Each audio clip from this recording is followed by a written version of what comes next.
Mesdames, Messieurs, bon, dans notre studio, le studio Che Guevara de la radio alternative, Madame Mambou Aimé Niali, elle est femme politique du Congo-Brazzaville, elle est écrivain, elle est universitaire. Et bonjour Madame. Bonjour Monsieur. Voilà, vous avez écrit un livre intitulé Beto na Beto, le poids de la tribu. C'est un livre qui est publié donc dans la collection un peu de l'histoire politique, donc de l'histoire post-coloniale de votre pays, le Congo. Et en même temps, vous parlez de quelqu'un que vous avez connu en France, qui a été votre amant, oui, qui a été le secrétaire général de la FEANF, donc la Fédération africaine des étudiants africains en France, et qui a été aussi le président de l'association des étudiants congolais en France, donc dans les années 50 à Paris. Alors, est-ce que dans ce livre, qui est un récit autobiographique, quand on le lit, on ne sait pas si c'est vous l'héroïne ou c'est Monsieur Lazare Matsokota. Matsokota. Voilà. Oui, oui. Non, en fait, c'est lui. C'est lui que... Bon, vous savez, quand on fait une autobiographie, on se livre aussi, forcément. Mais pour moi, ce livre est avant tout un devoir de mémoire. Parce que c'est une page de notre histoire en tant que Congolais, et mon histoire personnelle aussi. C'est une tranche de vie, en fait. Mais mon intention en écrivant ce livre, c'était surtout de faire porter la lumière sur lui. Donc pour moi, le héros, c'est lui. Mais bon, quand on parle des rapports qu'on a eus avec quelqu'un, on se livre forcément aussi. Mais pour moi, ça n'est pas l'essentiel. L'essentiel pour moi, c'est son histoire à lui, et qui, en fait, est aussi un pan de l'histoire du Congo. Parce que ça se termine sur une tragédie. Et c'est cette tragédie où j'ai perdu non seulement lui, qui était un ami de cœur, mais également mon oncle, qui était président de la Cour suprême. Donc, pour moi, c'est la manière dont il a terminé cette fin tragique qui m'a interpellée. Et nous avons eu en 92 une conférence nationale, un peu comme vous d'ailleurs, peut-être même la même année. Et je me suis rendu compte au cours de cette conférence que beaucoup d'entre nous ignoraient en fait cette histoire. Parce que d'abord, on n'en a pas parlé, les gens ne s'en sont pas vantés, ça n'est même pas sorti dans les journaux. Donc on a essayé de camoufler ça. Et alors ce qui me choque aujourd'hui encore, c'est qu'on continue à cacher cette histoire-là, à faire comme si de rien ne s'était passé. Et si vous prenez un livre d'histoire, de l'histoire du Congo, vous ne trouverez nulle part cet événement qui quand même, à mon avis, est un pas important dans notre histoire. Parce que ça explique peut-être aussi les dérives qui sont venues après. Et voilà. Donc, le titre de votre livre, c'est Beto na Beto, qui veut dire dans une de vos langues, entre nous, donc en huis clos, en dehors des autres tribus. Vous abordez aussi la question de la tribu, justement en lien avec la gestion de la cité dans votre pays. Quel est le poids de la tribu, justement, dans la gouvernance politique dans un pays comme le Congo? Bon, le point, c'est d'abord que quand on fait un gouvernement, on essaie toujours d'assurer un certain équilibre entre les différentes régions. Bon, je ne sais pas si c'est bien. Je crois qu'il faut donner le pays, il faut faire gérer le pays par ceux qui ont la compétence pour le faire. Enfin, moi, c'est comme ça que je vois les choses. Bon, évidemment, vous savez, chez nous, comme chacun tient un peu à sa région, à sa tribu, on ne pourrait pas, par exemple, avoir au gouvernement les gens d'une même région, ou seulement ceux du Nord, pas ceux du Sud et pas ceux du Nord. Bon, mais vouloir, à mon avis, fonder un gouvernement simplement de manière à ce que tout le monde soit représenté, ça ne peut pas être une bonne chose. Enfin, c'est comme ça. Il faut donner le pays à ceux qui peuvent le gérer et qui sont capables de le gérer, et faire en sorte justement que s'il y a des inégalités, qu'on essaye justement de passer. Parce que bon, c'est vrai qu'il y a dans toute l'Afrique des régions qui sont plus avancées que d'autres. Bon, pour des raisons historiques d'ailleurs, je vois par exemple moi j'appartiens à une région qui est au bord de la mer. Et les civilisations arrivent par la mer. Donc les premiers cadres du Congo, ça a été forcément les gens de cette région-là, c'est le Kwilu. Bon, mais aujourd'hui, bon, on a fait en sorte que tout le monde, il y a des cadres maintenant de toutes les régions. Mais il y en a peut-être qui en ont un peu plus que les autres du fait de l'avance qu'ils ont prise, etc. Donc ce sont des faits historiques. Bon, il ne faut pas en rester là. Il faut essayer. Moi, je sais que vous avez rappelé tout à l'heure que j'ai travaillé à l'UNESCO, effectivement. Et par exemple, dans un pays comme le Cameroun, bon, le nord du Cameroun était moins avancé sur le plan de l'éducation que le sud. Et ils ont fait une espèce de compensation, c'est-à-dire que pour certains examens, on était moins regardant pour ceux du nord, de manière à assurer quand même le progrès de ceux du nord également.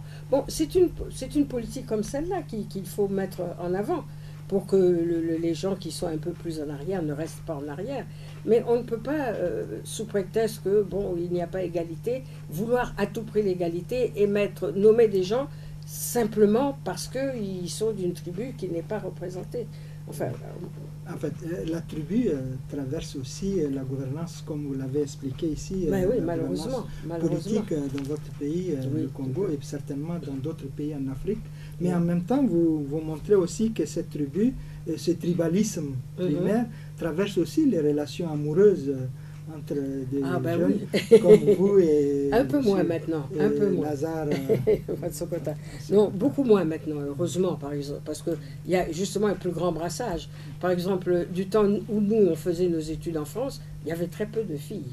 Très peu de filles en France. C'était surtout les garçons, parce que, pour des raisons historiques aussi, parce que les garçons ont été les premiers à fréquenter l'école et qu'on ne se souciait pas tellement d'y envoyer les filles. Et puis quand les filles y allaient, bon, on estimait que si elles avaient le certificat d'études, c'était bien suffisant, que ce n'était pas la peine d'aller au-delà du certificat d'études. Donc là aussi, il y a eu un déséquilibre entre les différentes régions. Mais maintenant, quand on va en France, on voit presque autant d'étudiantes que d'étudiants. Donc ce problème-là n'existe plus. Mais de notre temps, il était réel. Lazare Masso Kota vous a aussi initié à la politique en vous amenant justement à la FEANF. La FEANF qui a été le vivier de l'élite africaine, donc, après les indépendances. Avec le recul, comment vous voyez aujourd'hui, quel rôle a joué cette élite africaine? Est-ce qu'on peut dire que cette élite a échoué aujourd'hui? Je crois que oui, malheureusement. Malheureusement. D'ailleurs, quand j'étais à l'UNESCO à Dakar, j'ai passé 13 ans au bureau régional de l'UNESCO à Dakar, et j'ai retrouvé là forcément des anciens de la FEANF. Et chaque fois qu'on se rencontrait, on était bien malheureux de dire, ah, si on avait su. Parce qu'on sait beaucoup. Qui sont au pouvoir, comme Alpha Condé, par exemple. Oui. oui, je le connais très bien. Il est d'une génération. Il est venu après nous, mais enfin, je le connais quand même, justement par la FEANF. Mais oui, mais quand on voit ce qu'ils font aujourd'hui, je ne sais pas si la FEANF d'autrefois les aurait approuvés. Madame Mambou, vous avez été aussi ministre de la Culture et de l'Art dans votre pays en 97, je pense, juste après la guerre civile que votre pays a connue. Et en 2002, vous avez démissionné. Est-ce qu'on peut savoir les raisons qui vous ont amené à démissionner de ce poste? Eh bien, j'ai été déçue par beaucoup de choses.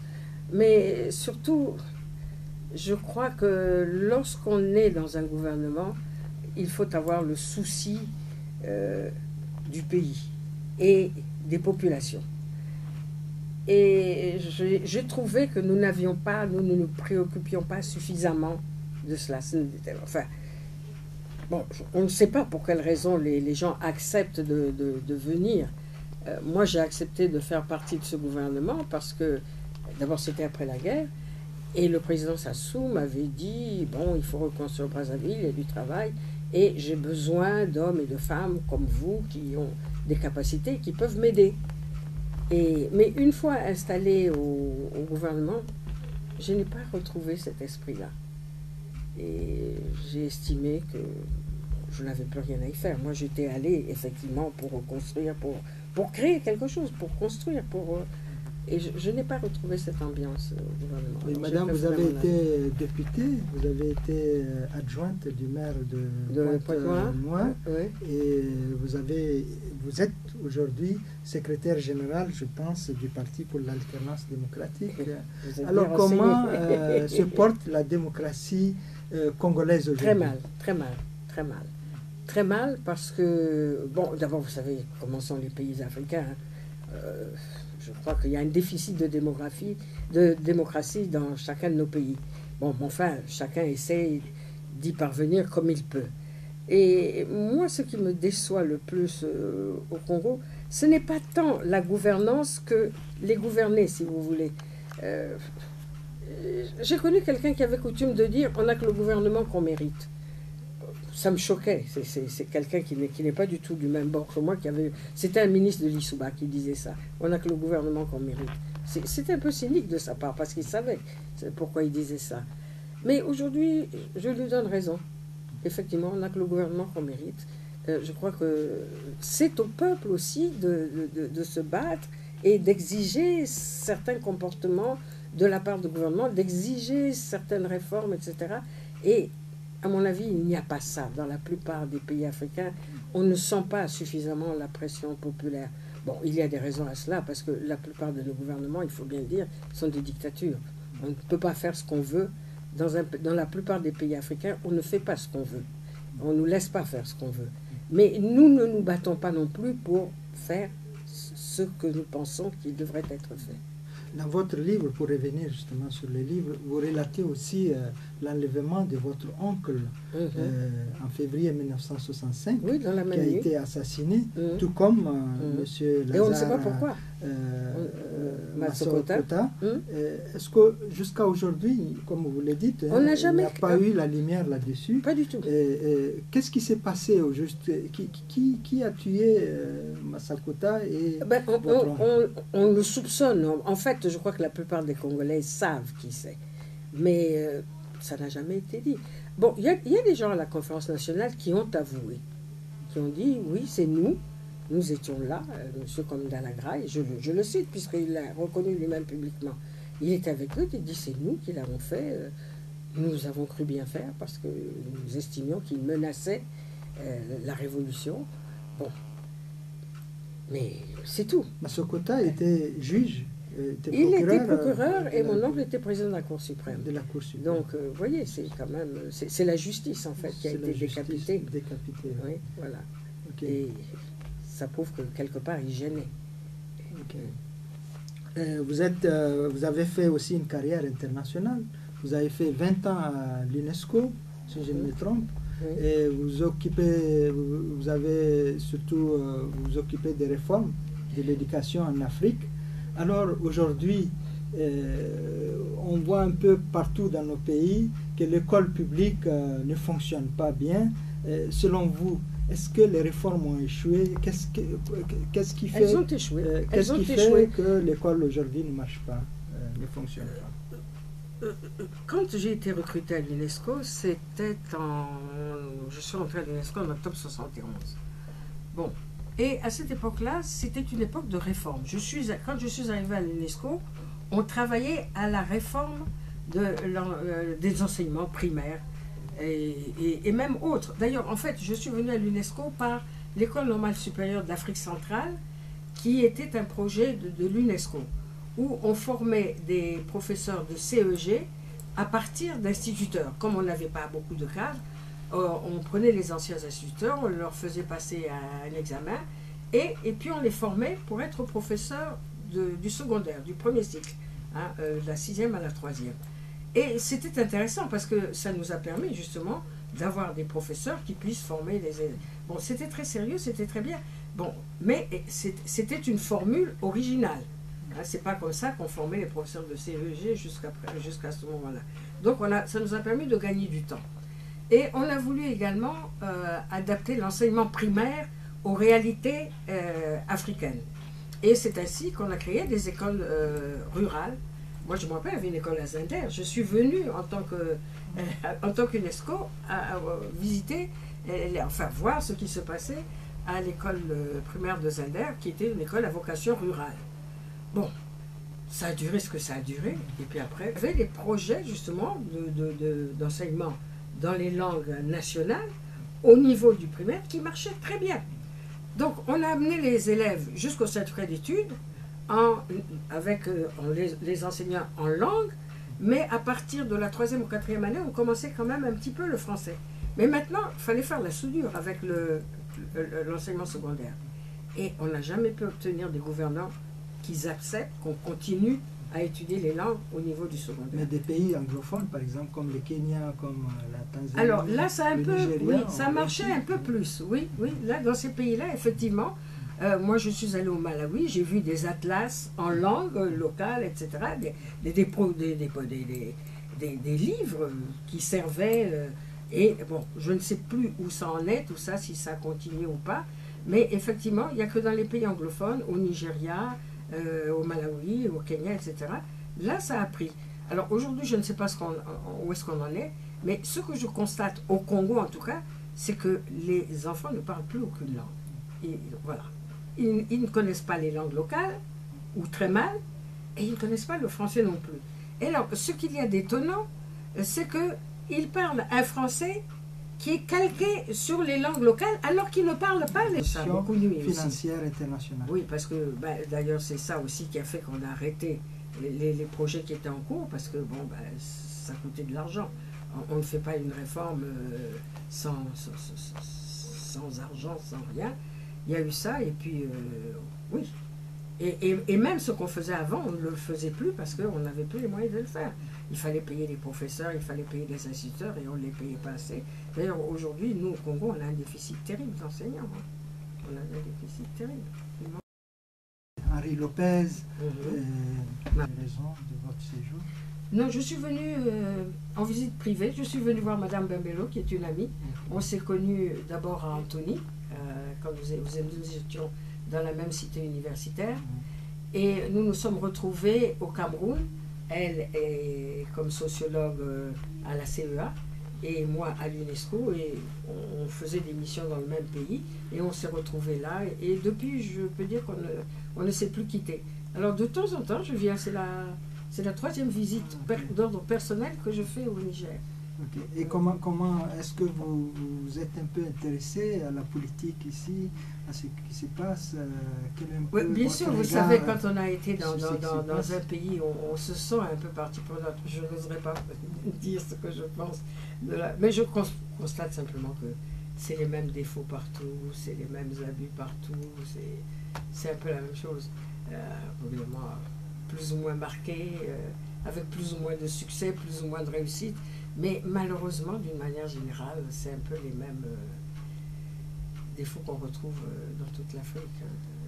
Je peux en parler de démocratie tout à l'heure. Est-ce que vous êtes toujours active dans la politique dans votre pays? Beaucoup moins. J'ai levé le pied un peu parce que je suis découragée. Bon, vous savez, quand je suis sortie du gouvernement, je suis restée pendant un an et demi à ne m'occuper de rien. Et puis, je me suis engagée dans les organisations non gouvernementales. Vous auriez dû donner l'exemple aux autres femmes, aux femmes africaines. Oui, j'ai été très active. Et puis alors après, je me suis dit, il faut s'engager dans un parti. Je suis, comme vous avez dit, je ne sais pas où vous avez pris cette information, mais je suis secrétaire général du Parti pour l'alternance démocratique. Oui, ça dit bien ce que ça veut dire. Hein. Bon, mais là aussi, je suis déçue. Parce que, bon, en fait, les gens ne sont pas désintéressés. Ils espèrent toujours, bon. Moi, je les comprends, parce que nous sommes des privilégiés, quelque part. Hein. On a un parcours, bon, qui fait qu'aujourd'hui, bon, on a une bonne pension, on peut vivre comme il faut. Et les autres, ils sont un peu laissés pour compte. Pourtant, il y a des capacités aussi parmi eux. Mais bon, ils n'ont pas les mêmes moyens, etc.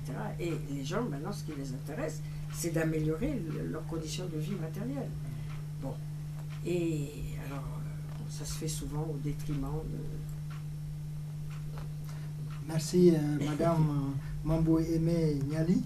Je rappelle à nos auditeurs que vous êtes auteur du livre Beto na Beto, le poids de la tribu, donc édité en 2001, aux éditions Gallimard, dans la collection Continent Noir.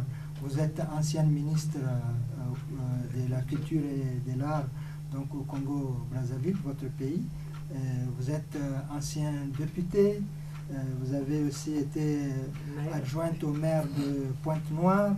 Vous avez eu une carrière internationale à l'UNESCO pendant 20 ans où vous vous occupez de l'éducation et vous êtes secrétaire général du parti pour l'alternance démocratique au Congo, un parti d'opposition, et vous avez vraiment un parcours glorieux, je dirais, en tant que femme, en tant qu'Africaine. Merci d'être venu et de répondre à nos questions. Merci à vous de m'avoir reçu et de m'avoir permis cet échange. Merci beaucoup. Merci, madame. Merci.